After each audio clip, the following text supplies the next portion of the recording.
November 15th of 2011, I had been at the Hamilton Club for a travelogue. And at the end of the evening, I said goodbye to my friends and headed for home. And that's the last thing I remember that evening. I was playing racquetball at Lancaster County Racket and Fitness, and I went to the service line and dropped. It was my turn to serve. And two young men found me unconscious and called 911. The first person on the scene was a city detective, and he started CPR. The next thing I know, I wake up in the hospital. Had no idea what had happened or where I'd been at that point. Sudden cardiac arrest is when your heart starts to beat at a very rapid rate, and a rate that's so high that it doesn't function. Your heart doesn't function properly and no blood moves through it.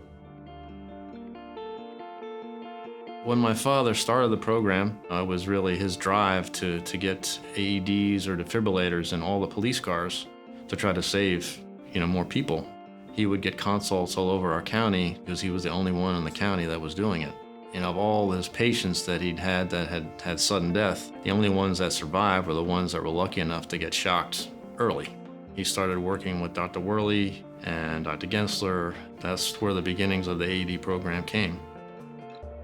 An AED is a device that applies electrical shock. It's totally automatic. Anybody can operate it. You just have to look at the pictures and listen to the instructions. It'll even give you a rhythm to administer CPR. So if you can get to an AED, even if you're not trained in CPR, there's a possibility you can still save a life. Time is of essence in getting help. Every minute that's lost in getting a defibrillator, you lose 10% of the survival rate. And that's why it's very important for AEDs to be available to the public. I would like to personally thank anyone who has contributed to the defibrillator program. I think that this is an extremely valuable program and has saved many, many lives over the years. I can't think of anything more valuable than trying to save folks with this program. So thank you again for your contributions.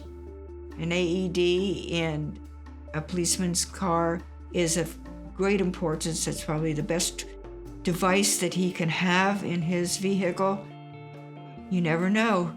He may be using that on you at some point. I'd like to thank everybody. It's a real direct benefit to the community.